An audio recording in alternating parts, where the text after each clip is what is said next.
ప్రతి విజయం వెనుక ఉంటుందో మహిళ వెలుగుల్ని పంచి కరిగే కొవ్వొత్తిలా ఆ వెలుగే సత్యం శివం గుర్తిస్తే నీదే జయం ఒక మగువ శాపంతో పసివాడే గగనం ఒక మహిళ శపథంతో కొణికింది భువనం మధురం నీ చరితం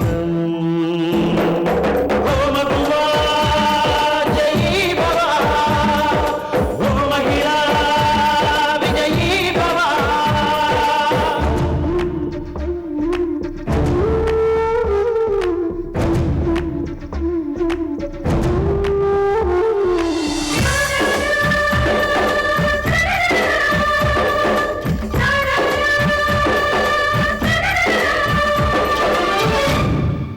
ఒట్టి మాటతో ఒక్కనాటికి రాదు రాదు జయము చిత్తశుద్ధితో చెమట వచ్చితే అందదా విజయము పిడుగురాలిన అడుగు ముందుకు వేయునే ధైర్యము మనసు చూపిన మార్గ మొదలక సాగని పయనము అంతులేనిది నీ సహనము సాటి లేనిది నీ త్యాగము బతుకు బాటలో ఎన్ని వెతుకులాటలో మలుపు మలుపున ఎన్ని ఆటుపోటులో గెలుపే నీ ధ్యేయం సాహసమే నీ ఆయుధం సాధించే నీ ఆశయం సాహసమే నీ ఆయుధం సాధించే నీ ఆశయం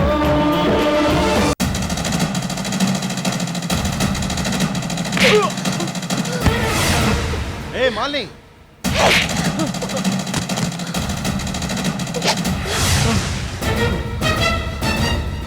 ఎరా రాస్కల్ నన్నేమనుకున్నావురా మాయ మాటలతో గెస్ట్ హౌస్ కు నన్ను రప్పించి వ్యభిచారం కేసులో నన్ను ఇరికించాలని అనుకున్నావా కాలేజ్ డేస్ నుంచి ఇప్పటిదాకా నిన్ను ఎన్నోసార్లు క్షమించాను ఇక నిన్ను క్షమించకూడదు క్షమించడం మహాపాపం నిన్ను బతకనివ్వను నా జీవితాన్ని సర్వనాశనం చేయాలని చూసిన నిన్ను బతకనివ్వకూడదు ఇక్కడే చంపేస్తాను ఏయ్!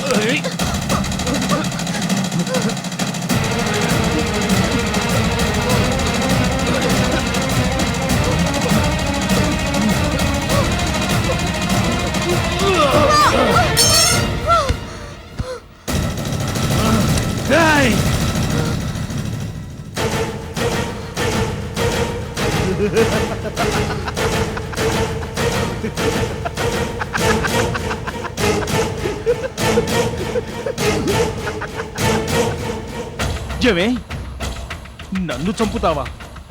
నేను తలుచుకుంటే నిన్నిప్పుడే షూట్ చేసి పారేయగలను.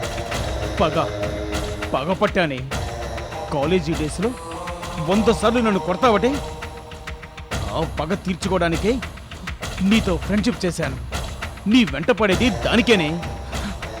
నా కక్షకిది అంతం కాదు, ఆరంభం మాత్రమే. వ్యభిచారిగా అరెస్ట్ కాకుండా లక్కీగా ఎస్కేప్ అయ్యావు. అయినా నిన్ను నేను వదలను. ఏదో నాటికి ఏదో విధంగా మీ ఆయన నిన్ను బయటికి గంటేలా చేస్తాను. రోడ్డున పడి దిక్కు లేకుండా అల్లాడే స్టేజ్లో నిన్ను నేను నా గుప్పిట్లోకి తీసుకుంటాను. 100 సార్లు నువ్వు నన్ను కొట్టినందుకు 100 సార్లు నీపై నేను అత్యాచారం చేస్తాను. అవమానానికి అత్యాచారమే సమాధానం. బతుకున్నంత కాలం కుళ్ళి కుళ్ళి కుళ్ళి చచ్చేలా చేస్తాను. అలా చెయ్యకపోతే నా పేరు విఠలే కాదు. అలాంటి పరిస్థితే గనక వస్తే ముందు నీ ప్రాణాలు తీసేసి నేను జైలుకు వెళ్తాన్రా. అంతేగాని చచ్చినా నీకు లొంగను, నీకు దక్కను.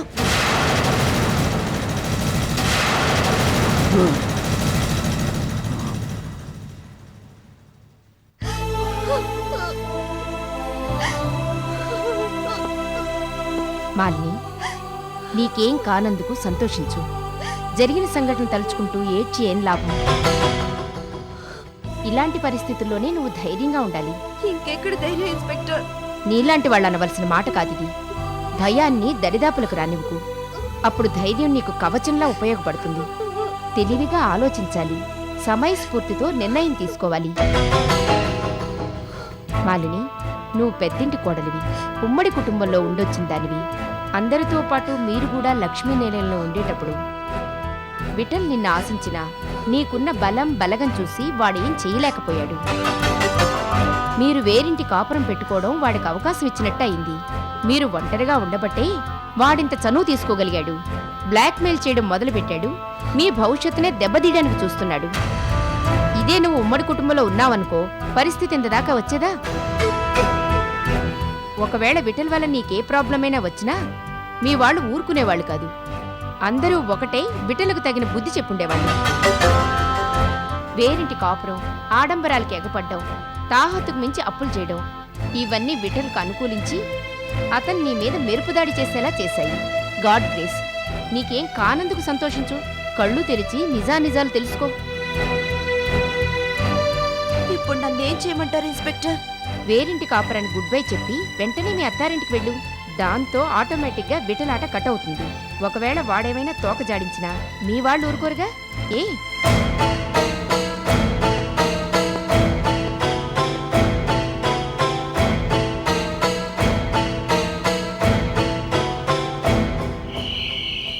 ఏంటి, మళ్ళీ మా ఇంటికి వెళ్దామంటావా? వేరింటి కాపురం కన్నా ఉమ్మడి కుటుంబమే మంచిదంటావా? అవునండి. అసలు ఎందుకలా అనిపించింది? తిరిగి మా ఇంటికి వెళ్ళాలన్న ఆలోచన నీకెందుకు వచ్చింది? అనుభవం గుణపాఠాలు నేర్పుతుందండి.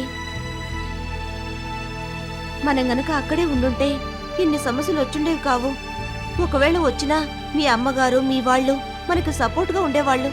ఉండేవాళ్లే, కానీ ఉమ్మడి కుటుంబంలో ఉంటే ఎదుగు బొదుగు ఉండదని చెప్పి వేరింటి కాపురం పెట్టించావు. మన ఇల్లు, మన సంసారం, మన సంపాదన, మన బాగోగులు, మన భవిష్యత్ అని మన చుట్టూ గిరి గీసావు. ఆ గిరిలోకి మా వాళ్ళని ఎవరిని రాకుండా చేశావు. సమస్యలతో సతమతం అవుతూ మన సహాయం కోసం మా అమ్మ అమ్మమ్మ వస్తే ఒక శాడిస్ట్లా ప్రవర్తించావు. నా నోరు మోయించావు, నా చేతులు కట్టేశావు. వాళ్ళని అవమానించి తిట్టి బయటికి పంపించావు. అంత అవమానించిన తర్వాత తిరిగి ఏ మొహం పెట్టుకుని వాళ్ళ దగ్గరికి వెళ్తావు? పరిస్థితి బాగున్నంతకాలం కన్ను మిన్ను కానకుండా ఎవరిని లక్ష్య పెట్టకుండా నీ ఇష్టం వచ్చినట్టు ప్రవర్తించావు. వాళ్ళు బాధల్లో ఉన్నప్పుడు మనం ఆదుకోలేదు. ఇప్పుడు ఏ మొహం పెట్టుకుని మా ఇంటికి వెళ్ళగలం? మేము మీతో కలుసుంటామని మా అమ్మతో ఎలా అనగలం? మీరు ఒప్పుకుంటే చాలండి. ముందుగా నే వెళ్ళి అత్తగారి కాళ్ల మీద పడి క్షమాపణ అడిగి ఏదో విధంగా ఆవిడ ఒప్పిస్తానండి. మీ అమ్మగారు ఒప్పుకుంటే రావడానికి మీకేమీ అభ్యంతరం లేదుగా? మా అమ్మ అమ్మమ్మ ఒప్పుకుంటే రావడానికి నాకే అభ్యంతరం లేదు. థ్యాంక్స్ అండి, చాలా థ్యాంక్స్.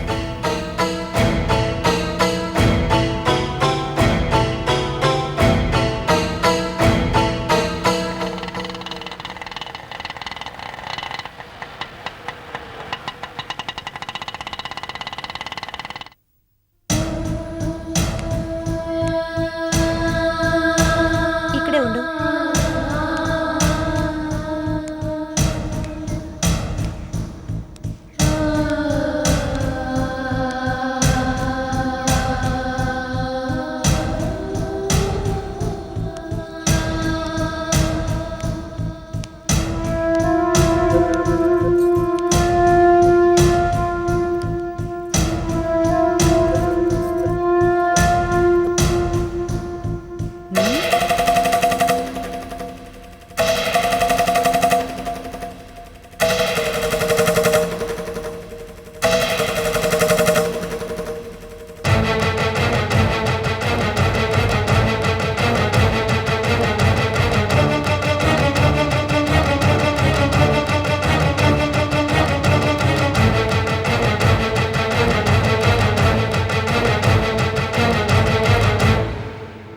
గుమ్మం దాకా వచ్చిందనివి లోపల రావడానికి ఏమొచ్చింది?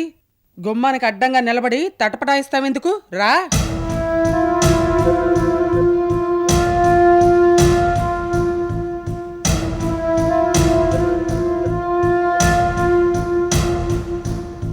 ఏదో చేయరాని తప్పు చేసినట్టు ఆ దొంగ చూపులు దేనికే? కూర్చో. ఎందుకు వచ్చినట్టు? మిమ్మల్ని అత్తయ్య గారిని చూద్దామని. ఓ అబ్బో, ప్రేమ కారిపోతుంది. ఇప్పుడు గుర్తొచ్చావంటే దెబ్బరొట్టి. శాంతి, శాంతి. ఏంటమ్మా? నీ మాజీ కోడలు, చిచి నీ మాలిని కోడలు వచ్చింది.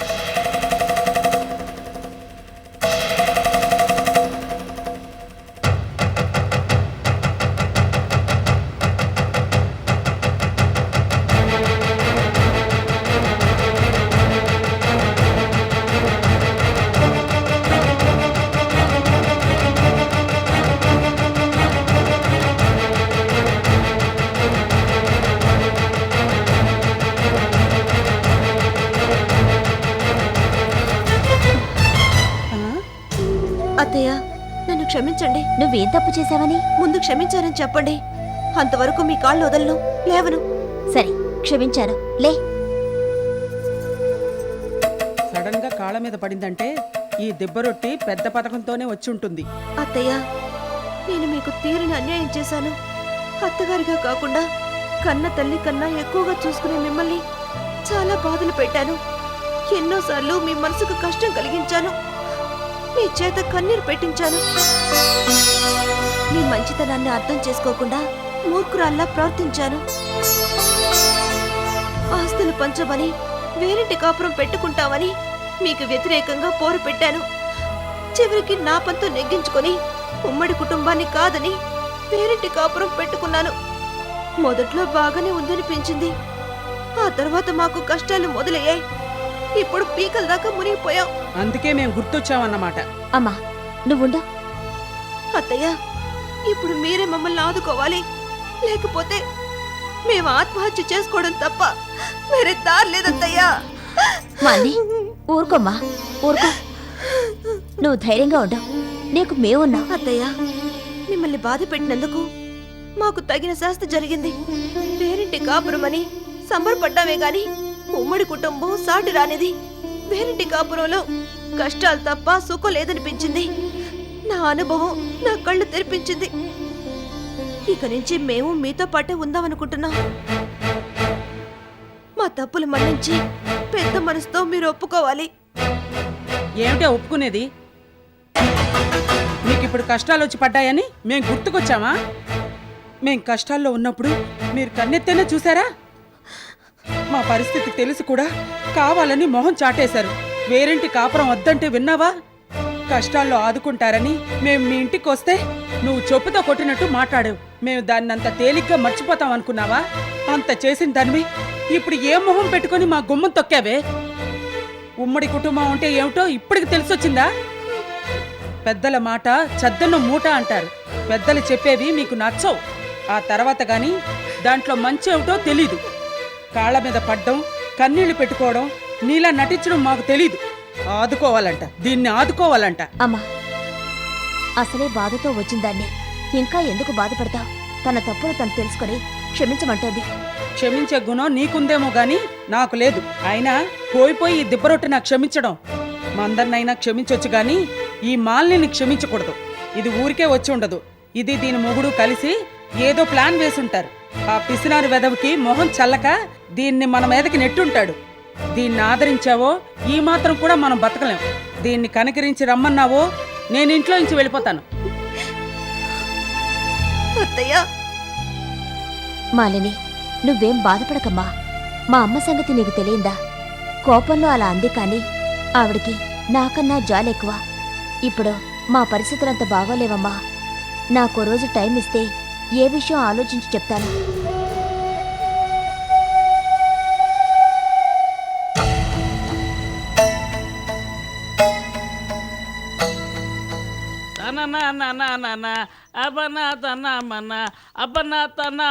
మారో రే బైరనా, రే బైరనా.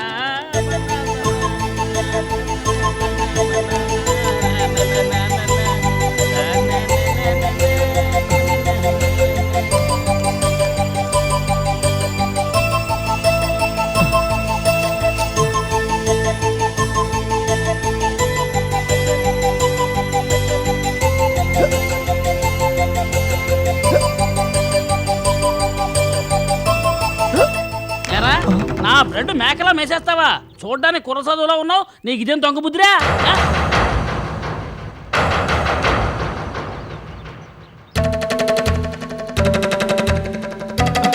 కుక్కుటేశ్వరరావు, బాలాజీ, ఏంట్రా నువ్వు ఇక్కడున్నావేంటి? అంతా నా మెల్లకన్ను ప్రభావం. అంటే నాదో మెల్లకన్ను కాదు. నాకు మెల్లకన్ను ఉంది కదా. నేను ఎటు చూసేది ఎవరికీ తెలియదు కదా. మా పక్కింటి ఎస్ఐ గారి కూతురు నన్ను అనుమానించింది. దాన్నే చూస్తూ లైన్ వేస్తున్నానని భ్రమపడి వాళ్ళ నాన్నగారికి కంప్లైంట్ ఇచ్చింది. దాంతో నా స్వామి రంగా నా పని అప్పడం అయిపోయింది. సెల్లో పెట్టి చిత్రహింసలు పెట్టి చార్మినార్ ఎక్స్ప్రెస్కి టికెట్ కొని మరీ నన్ను చెన్నై పంపించేశారు. మళ్ళీ హైదరాబాద్ కానీ వస్తే ఎన్కౌంటర్ అయిపోతామని వార్నింగ్ ఇచ్చారు. దాంతో చెన్నై వాసిన అయిపోయాను.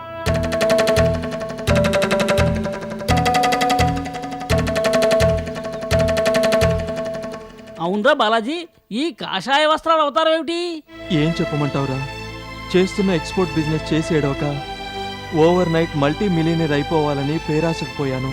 కొరియా పరుపుల బిజినెస్ చేసి డబ్బు పరపతి అన్నీ నష్టపోయాను. కస్టమర్స్ కంప్లైంట్ చేశారు. అరెస్ట్ కాకుండా తప్పించుకోవడానికి ముంబై పారిపోయాను. అక్కడ కొంతకాలం ఉండి ఇదిగో ఈ చెన్నైకి వచ్చాను.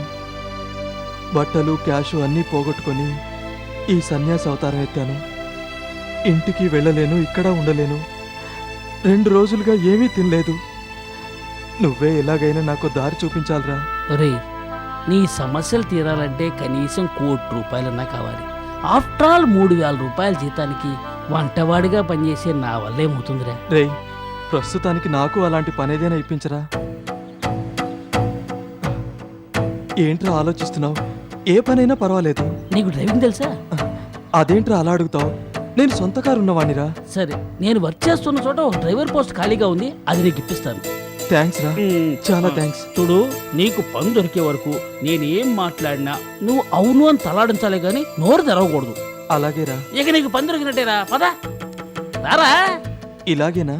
రే, ఇలాగే వచ్చావనుకో నీకు పని ఎవరు ముష్టేస్తారు. నేను నీకు వేరే బట్ట ఇస్తాను కానీ పద రా.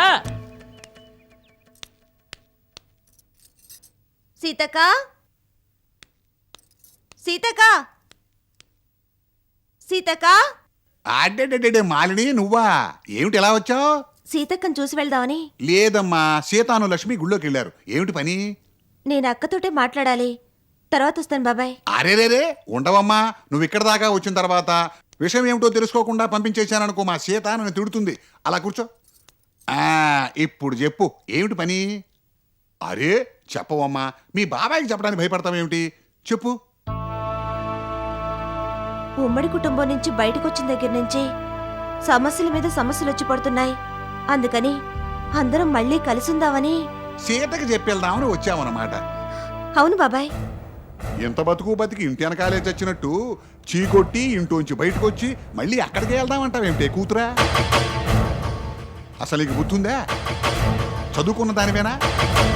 నీ తెలివితేటలు ఏమైనా మళ్ళీ ఏ మొహం పెట్టుకుని ఆ ఇంటి గడప తొక్కుతానంటావు? దెబ్బ రొట్టె, రోడ్డు రోలరు, పిప్పళ బస్తా నీకు నిక్నేములు పెట్టింది ఎవరు? సీనియర్ సిటిజను ముదరాతి ముదర ఆ అన్నపూర్ణమ్మ కదూ. ఆ తల్లి కూతుళ్ళు ఇద్దరు నీతో ఎట్టా ఆడుకున్నారో అప్పుడే మర్చిపోయావా డాక్టరు? వాళ్ళు మిమ్మల్ని కోడలుగా చూశారా, కట్టు బానిసల్లా చూశారు. అసలు ఏనాడైనా మీకు స్వతంత్రం ఇచ్చారా? ఉమ్మడి కుటుంబం పేరుతో నోరెత్తకుండా చేశారు. ఆ ఇంట్లోంచి బయటపడటానికి మీరు ఎన్ని కష్టాలు పడ్డారో అప్పుడే మర్చిపోయావా? ఇన్ని బాధలు పెట్టిన ఆ ఇంటికి నువ్వు వెళ్ళటమే కాకుండా మమ్మల్ని కూడా రమ్మంటున్నావా? బాబాయ్, జరిగిందేదో జరిగిపోయింది. తప్పులు మన దగ్గర ఉన్నాయి, వాళ్ళ దగ్గర ఉన్నాయి. వాటన్నిటినీ మర్చిపోయి తిరిగి మనమంతా కలిసిందాం.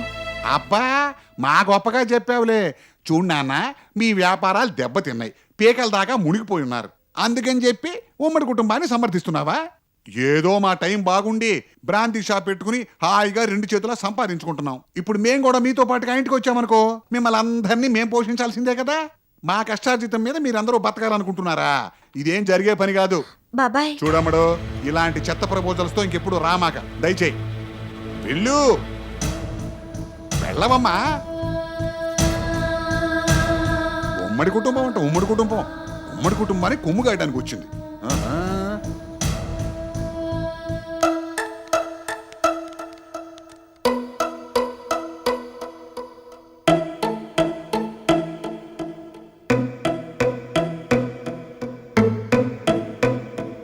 సార్, ఇతని పేరు బాలాజీ. బాలాజీ మా ఓనర్ శివరామకృష్ణ గారు ఆంధ్రా క్లబ్లో జాయింట్ సెక్రటరీగా ఉన్నారు. నమస్కారం పెట్టు. నమస్కారం సార్. నమస్తే సార్, ఇతను నా బాల్య స్నేహితుడు. వీళ్ళ చాలా పెద్ద కుటుంబం, జమీందారీ కుటుంబం సార్. కుక్కు. జమీందారీ కుటుంబమే కదా. ఓ, విజయనగరం జమీందారీ అని చెప్పమంటావా? యావయ్యా కుక్కు, అప్పుడు అనగా వెళ్ళి ఇప్పుడా వచ్చేది? అమ్మా, ఈ కుక్కుటేశ్వరరావు మార్కెట్కి వెళ్ళి కూరగాయలు తేవడం లేట్ అయినా కానీ కుకింగ్ మాత్రం లేట్ అవుదమ్మా. ఫ్రెండ్ గడిస్తేను కాస్త ఆలస్యమైంది. బాలాజీ, అమ్మగారి పేరు లలితమ్మ గారు. ఓ నమస్కారం పెట్టుకో. నమస్కారం అండి. నమస్తే.